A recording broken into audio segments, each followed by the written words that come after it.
I am one of the 4 Fromdahls, Teddy Fromdahl. And I am Tim Fromdahl. I moved here in 1975, and Teddy came along not too long after that. Well, both of our girls were born here on the property. Mariko was born in 1982, and Kayla was born in 1986. So I was born on the property. Being in a rural community anyways, I was mostly here. So the property was always, important to me because this is where I was, running around in the woods like a little hippie kid. Oh yeah, right. And then I got married. And then I had to change my name. And I even got married on this property. Birth, marriage, divorce.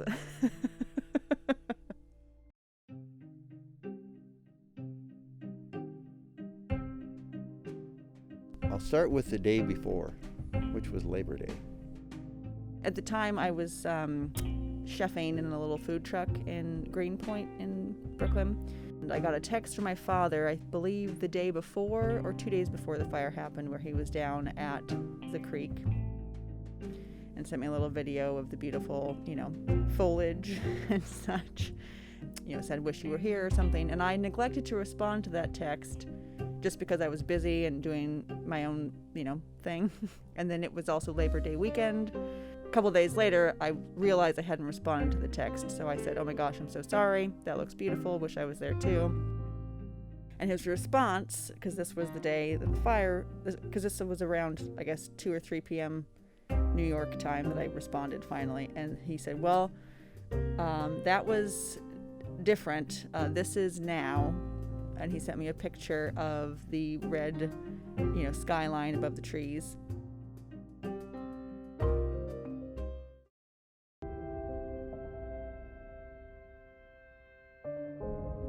It was more than surreal to enter the area, and even though you had been told and seen pictures of the loss and the devastation, you can't know it.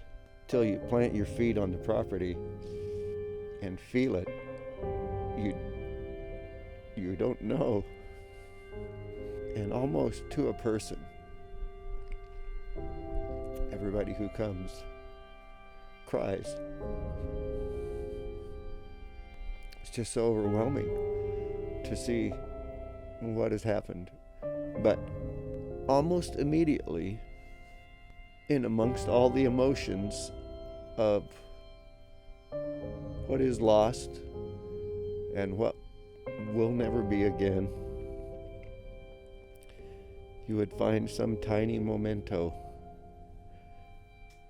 and it would just absolutely fill you with fond memories and, I don't know, give you some kind of hope that, everything's not lost, even though this little piece you have is essentially, in any other person's eyes, destroyed. And so much goes with each thing that you find, whether it's a baseball that is lost, from many of the years of gatherings, and stuff goes into the bushes and people can't find it. And we saw that all the vehicles had made it, and the guitars had made it, and that John Prine book, Beyond Words, had made it, and the field meadow had made it, and the garden, And what was deeply touching was, even though there was such a devastation, the basic needs had survived. Our family had survived, the field meadow had survived, and the field meadow has been like a savings grace, a hub, just to work through the shock and the grief of the devastation that claimed approximately 132,000 acres in the whole Archie Creek fire.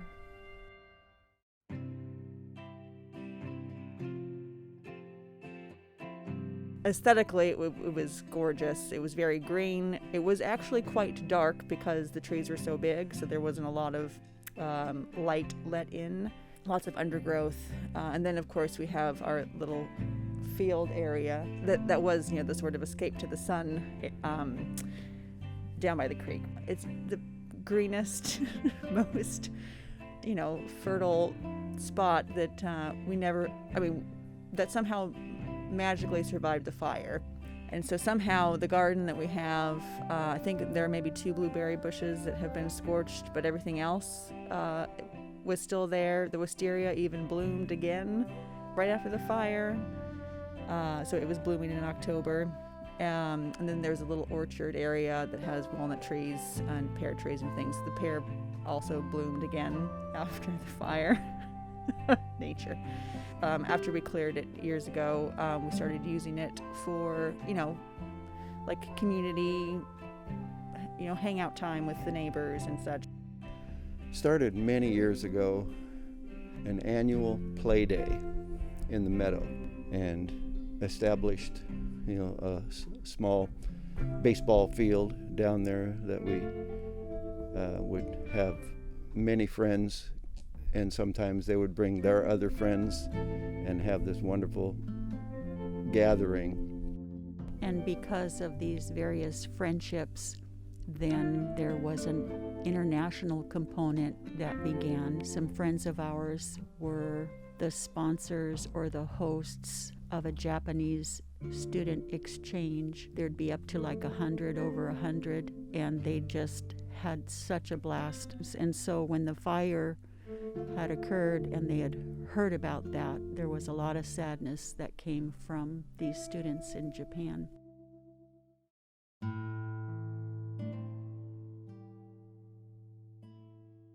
We did not have just a house. It was